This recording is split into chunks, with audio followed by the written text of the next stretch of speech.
Hi guys, welcome to my channel. ఈరోజు చేసుకోబోయే వంట బీట్రూట్ కర్రీ ఆర్ బీట్రూట్ పచ్చడి. దానికి కావాల్సిన పదార్థాలు: పీల్ ఆఫ్ చేసుకున్న బీట్రూట్, మంచిది కడిగిన బీట్రూట్, అండ్ జీలకర్ర 2 స్పూన్స్, నువ్వులు 2 స్పూన్స్, అండ్ కరివేపాకు 4 లీవ్స్, చిల్లీ 6, ఎల్లిగడ్డ సగం, అండ్ చింతపండు 10 గ్రాములు. ఫస్ట్ మనం బీట్రూట్ తీసుకొని మంచిగా కడుక్కొని పీల్ ఆఫ్ చేసుకొని మంచిగా చిన్న చిన్న పీసెస్గా కట్ చేసుకోవాలి.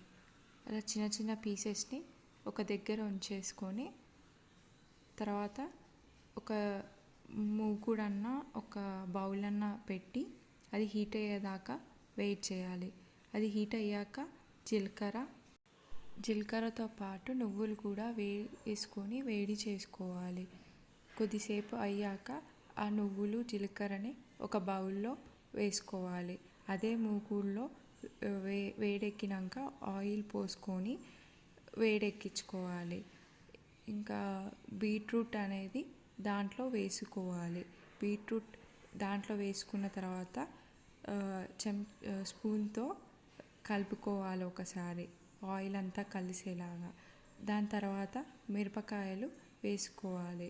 మిరపకాయలు వేసుకొని మళ్ళీ ఒకసారి కలుపుకోవాలి. కలుపుకున్నాక కరివేపాకు కూడా వేసుకొని మంచిగా నీట్గా అంతా కలిసేలాగా కలుపుకోవాలి. అంతా కలిసేటట్టు కలుపుకున్నాక మనం కొద్దిసేపు మగ్గనివ్వాలి కాబట్టి పైనంగా మూత పెట్టుకొని ఒక 10 నిమిషాల పాటు అలా ఉంచి మళ్ళీ మూత తీసి ఎంతవరకు వచ్చిందో చూసి మళ్ళీ ఒక్కసారి కలుపుకోవాలి మంచిగా.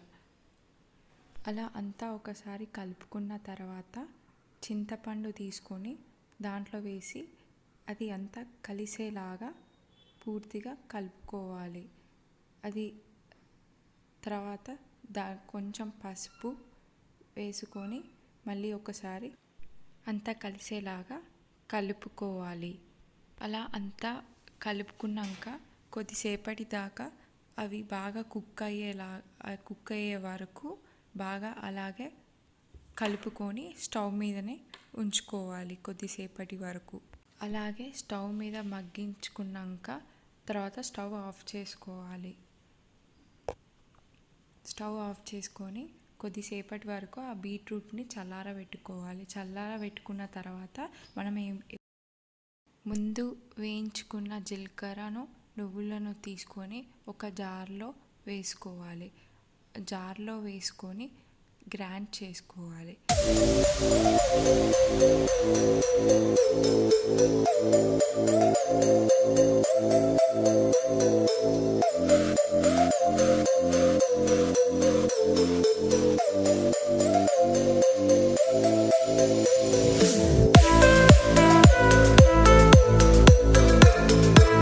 అలా జీలకర్ర పౌడర్, నువ్వుల పౌడర్ ఇట్లా రెడీ అయ్యాక దీంట్లో మనం ముందుగానే అన్నీ కలుపుకున్న బీట్రూట్ని వేసుకోవాలి. అలా వేసుకున్న తర్వాత మళ్ళీ కారం వేసుకోవాలి. కారం వేసుకున్న తర్వాత ఉప్పు కూడా మనకు దానికి తగినంత ఉప్పు వేసుకొని ఎల్లిపాయలు కూడా వేసుకొని మనం మళ్ళీ ఇంకోసారి గ్రైండ్ చేసుకోవాలి.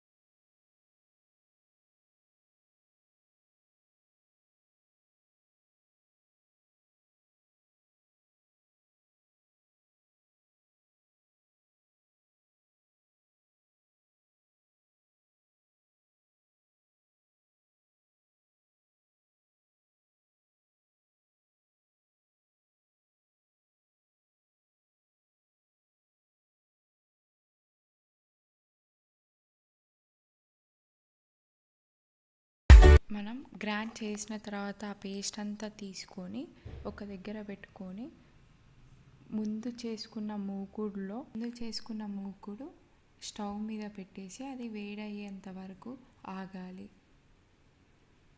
అలా ఆగిన తర్వాత కొంచెం నూనె పోసుకోవాలి. 2 స్పూన్స్ ఆఫ్ ఆయిల్ అయితే సరిపోతుంది. దాని తర్వాత పోపు వేసుకోవాలి. దాని తర్వాత ఎండుమిరపకాయలు వేసుకోవాలి. వేసుకున్న తర్వాత అది కరివేపాకు వేసుకోవాలి. అది కొద్దిసేపు ఆయిల్లో మగ్గనించినాక చిటికెడంతా ఉప్పు వేసుకొని పసుపు కూడా వేసుకొని అది బాగా కలిపి అన్నిట్లో కలిసేలాగా చేసుకొని తర్వాత ముందు చేసుకున్న పేస్ట్ ముక్కుల్లో వేసుకోవాలి. అలా వేసుకున్న దానిని అంతా కలిసేలాగా మర్చ్ చేయాలి. అంతా కలిసేలాగా మర్చ్ చేశాక ఎలా అయిందో చూసారా కలర్? అలా కావాలి. అలా అయ్యాక ఒక బౌల్లో గార్నిష్ చేసుకోవాలి. రెడీ అయింది మన వేడి బీట్రూట్ పచ్చడి. ఇది వేడి అన్నంలో తింటే ఇంకా చాలా బాగుంటుంది. ఇలా మీరు కూడా ట్రై చేసుకోండి మీ ఇంట్లో. చాలా బాగుంటుంది టేస్ట్. ఈ వీడియో కనుక మీకు నచ్చినట్టయితే do subscribe, like, share and comment.